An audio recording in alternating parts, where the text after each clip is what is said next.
बतेरी तो ना हो गया। नमस्कार, मैं हूं जगरूप सिंह और आप देख रहे हैं टुडे न्यूज़। टुडे न्यूज़ हर कदम सच के साथ। ग्राउंड पर कोई भी बात होती है तो हम उसको बड़ी निडरता के साथ उठाने का काम करते हैं।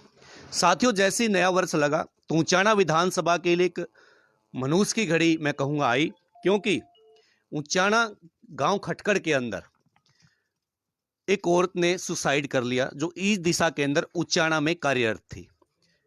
लास्ट ऑडियो कई बार हमने आपको दिखाई, सुनाई, आपने सुनी भी होगी। वहां के प्रशासनिक अधिकारियों के ऊपर और जो लोकल बॉडी के जो लोग हैं, जो तहसील के आसपास मंडराने का काम करते हैं और सरकारी काम में बाधा मैं कहूंगा डालने का काम करते हैं, या योजनाबद्ध तरीके से उस काम को चलाने का अंजाम देते हैं।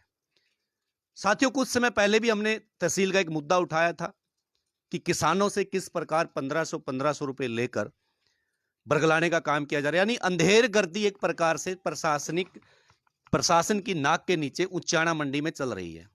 ताज्जुब की बात यह है कि यहां से हरियाणा के डिप्टी सीएम श्री दुष्यंत सिंह चौटाला है और उनकी नाक के नीचे प्रशासन द्वारा इस प्रकार के कार्य को अंजाम देना बहुत ही बेशरम घटना हम इसको कहना चाहेंगे।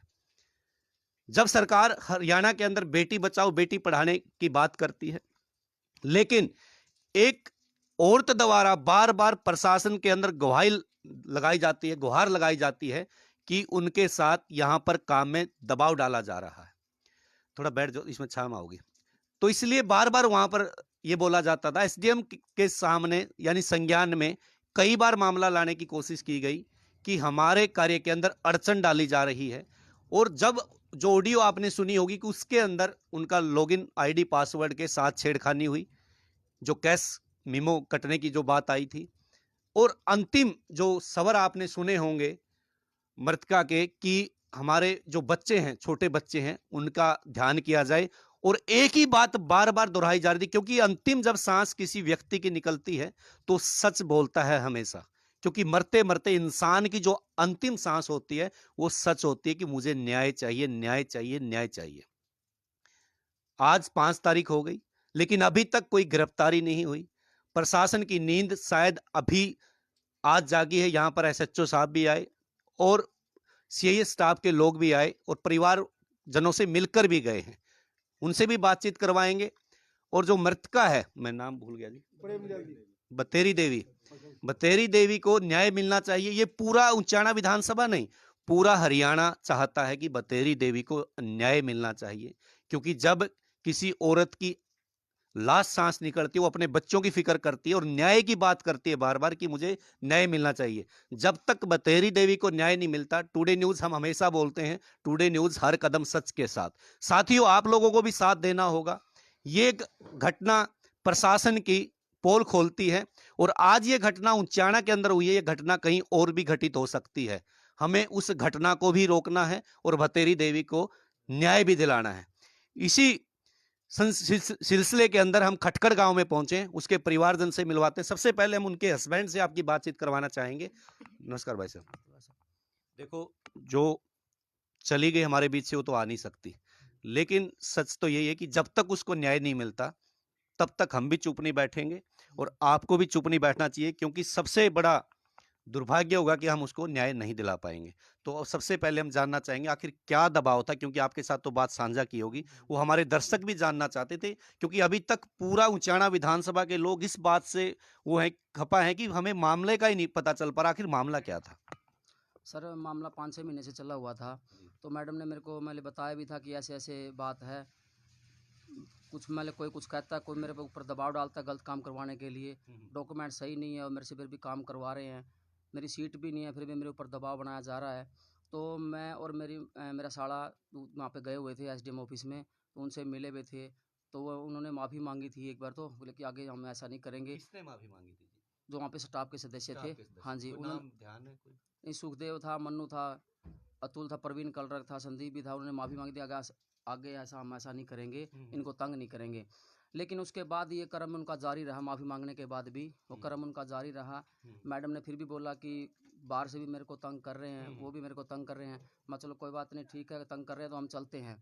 तो मैं और मेरी मैडम एसडीएम साहब से मिले भी थे हम। एसडीएम साहब ने हमने बाहर निकाल दिया, हमारी कोई बात नहीं सुनी उन्होंने। तो मैडम बोली कि कोई बात नहीं, मैं उनसे फिर दोबारा मिलूंगी, उनको दोबारा मैं शिकायत करूंगी इनके बारे में कि इस तरह से मेरे से गलत काम करवा रहे हैं, लेकिन मैं करना नहीं चाहती। ये फीस ज़्यादा लेते हैं, मैं कम लेती हूँ, मेरे ऊपर दबाव डाला जा रहा है कि ये आप गलत काम करो, आप गलत काम करो। मैं उनकी शिकायत एसडीएम साहब से करूंगी। तो सर एसडीएम साहब से मैडम 2-3 बार मिली थी। एसडीएम साहब बोले कि वो तो ऐसे ही करेंगे, ठीक है, आप जाके अपनी सीट पे अपना काम करो, जो वो बोलेंगे वही आपको काम करना पड़ेगा। एक बात निकल कर आई है साथियों, आप भी थोड़ा सा ध्यान दें इस बात के ऊपर, और एक आपसे रिक्वेस्ट करना चाहूंगा। आप घरों में बैठे हमारा चैनल देख रहे होंगे, लाइव तस्वीरों में ये बातचीत चल रही, कोई एडिटिंग नहीं, कोई इसके अंदर कोई एडिटिंग नहीं, और जितने भी हमारे कार्यक्रम ग्राउंड लेवल के होते हैं वो लाइव होते हैं, ताकि जनता के सामने वो बात जाए जो बोली जाती है। तो इसलिए ज्यादा से ज्यादा इसको साथ के साथ शेयर करते रहें। एक औरत को न्याय दिलाने के लिए आपसे हमारी एक पर्सनल गुहार है। तो एसडीएम साहब ने भी ये वर्डिंग बोली कि जो लोग जिस प्रकार प्रणाली से काम करें ऐसे ही काम ऐसे ही करेंगे। करते रहो, हाँ जी। तो सर फिर एक रिकॉर्डिंग भी हमारे पास भी है, उसमें मतलब सुखदेव ने सारी डिटेल खोली हुई है कि एसडीएम साहब ये बोल रहे हैं कि 10,000 से तुम्हारा काम नहीं चलेगा, जो भी गलत काम तुम्हें करना है मेरे से पूछ के करो, मैं तुम्हें बताऊंगा कि कैसे अच्छा। कैसे गलत काम करने हैं, कैसे तुम्हें पैसा कमाना है। अच्छा। हाँ जी, वो सारी बातें उन्हें सुखदेव ने मेरे मैडम को बताई हुई हैं एक रिकॉर्डिंग के द्वारा।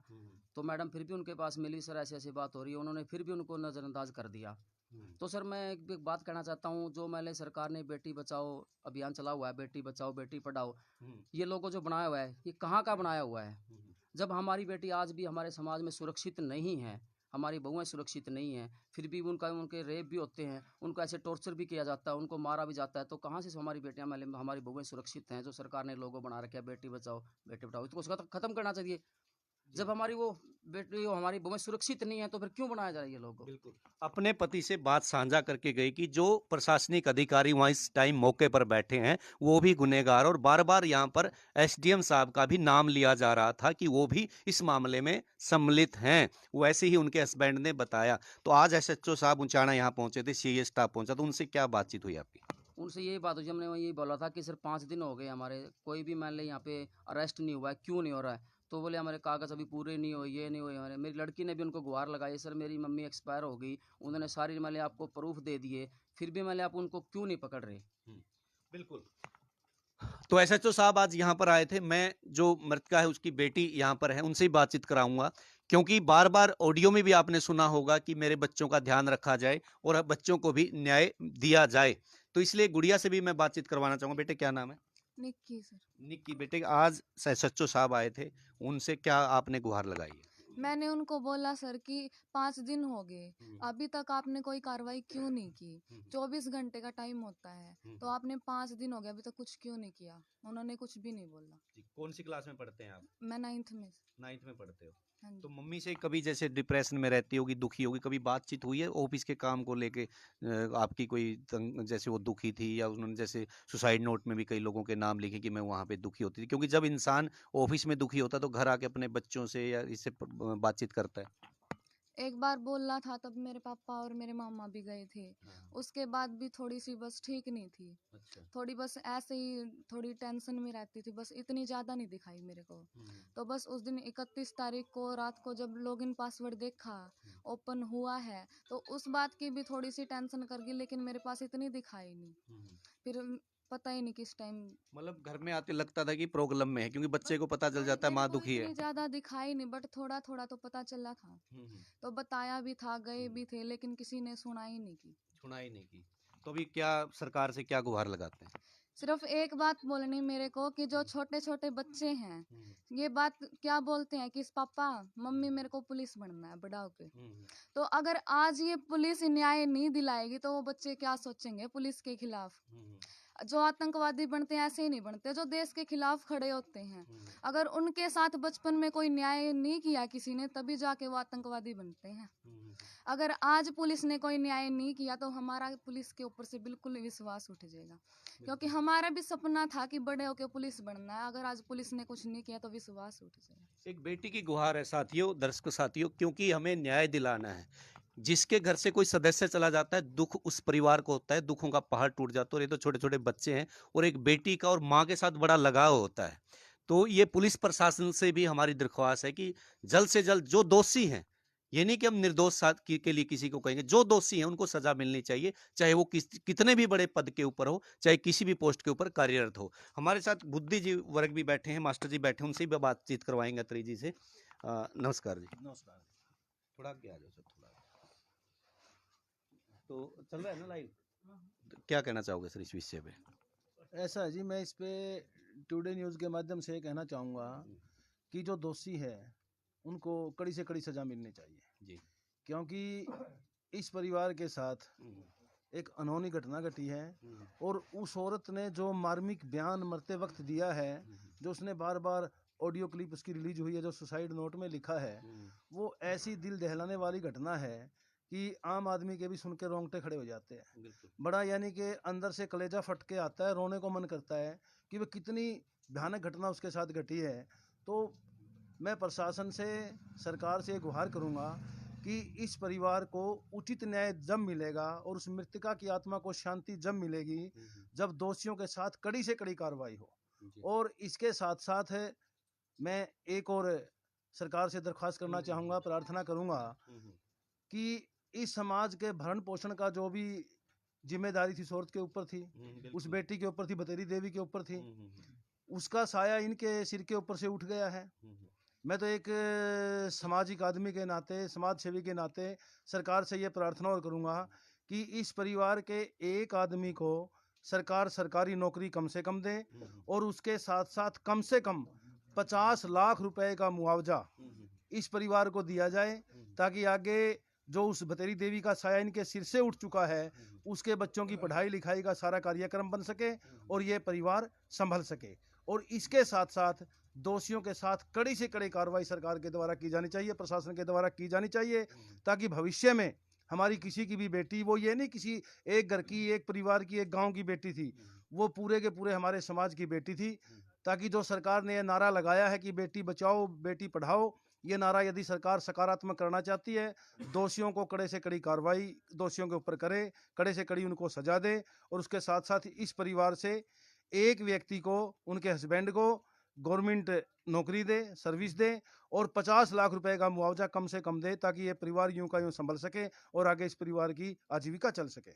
तो एक बात निकल कर ये आई है, इधर आ जाओ आप, कि क्योंकि रोजी रोटी जो थी उनके सहारे चलती थी परिवार में।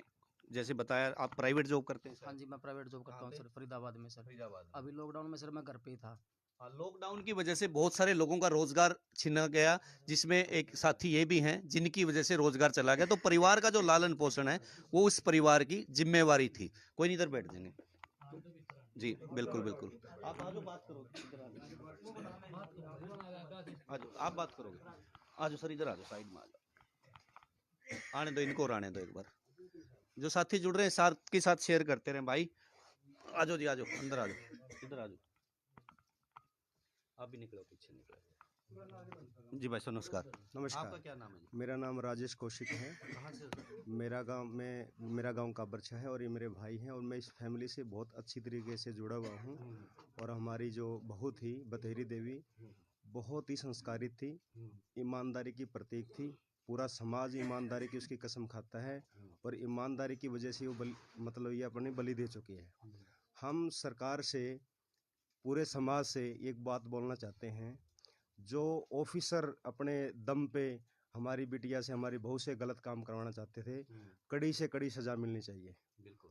हम भूखे रह लेंगे, प्यासे रह लेंगे, लेकिन हमारे बच्चों को, इनको जो है सजा मिलनी चाहिए। वो ऐसी ईमानदार थी कि आपको बता नहीं सकते।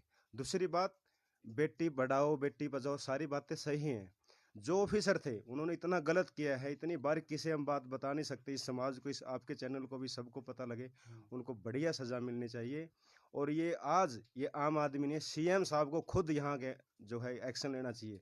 सीएम साहब को खुद आना चाहिए, खट्टर साहब को यहाँ आना चाहिए। दुष्यंत का तो पता है, दुष्यंत की वजह से गलत काम हो रहे हैं यहाँ पे। आप यहाँ से उप मुख्यमंत्री बना बैठे हैं और उसके दम पे ऐसे ही हैं, उसके चमचे हमारे बहू के साथ ऐसा ऐसा गलत काम करके उनको कड़ी से कड़ी सजा मिलनी चाहिए। हमारे को इनाम की जरूरत नहीं है, हमारे को सजा की जरूरत है। पहले सजा, इनाम की जरूरत नहीं है। बिल्कुल। 50 लाख से 1 करोड़ से हमारा कुछ नहीं होना जाना। हमारी संसार की, हमारे भारतवर्ष की बेटियां बचनी चाहिए। बिल्कुल किसी की बेटी मार के 50 लाख की बड़ी क्या बात करने हैं? बड़ी बात है। उनको सजा जरूरी है, जी। इनाम जरूरी नहीं। तो बड़ी बात निकल कर ये आती है कि दुष्यंत सिंह चौटाला यहाँ से डिप्टी सीएम है, उनके मामला संज्ञान में होगा तो उनको भी एक्शन लेना चाहिए। और जो वास्तव में दोषी हैं, बार बार यही बात आ रही कि उनको सजा मिलनी चाहिए, क्योंकि एक बेटी के सिर से माँ का साया गया है। एक बड़ी बात है, वो घर की रोजी रोटी चलाने वाली औरत थी। और बतेरी देवी को न्याय दिलाने के लिए साथियों आपका भी सहयोग जरूरी है, क्योंकि टुडे न्यूज के ऊपर एक मुहिम हमने शुरू की है और जब तक न्याय नहीं मिलता टुडे न्यूज इस परिवार के साथ है, क्योंकि टुडे न्यूज हर कदम सच के साथ। इस वीडियो को ज्यादा से ज्यादा शेयर करें, क्योंकि ये घटना आज ऊंचाना में हुई है, कल किसी हरियाणा के दूसरे कोने में ना हो। प्रशासनिक अधिकारी खासकर जो तनाव का माहौल बनाते हैं या अपने नीचे कर्मचारियों के ऊपर इस प्रकार का दबाव बनाने का काम करते हैं कि उनको सुसाइड तक करना पड़ता है। एक छोटी घटना नहीं है, एक बहुत बड़ी घटना और पूरे हरियाणा को कलंकित कर देने वाली घटना है। जब तक बतेरी देवी को न्याय नहीं मिलता तब तक टुडे न्यूज भी चुप बैठने वाला नहीं। टुडे न्यूज हर कदम सच के साथ। नमस्कार सभी साथियों को।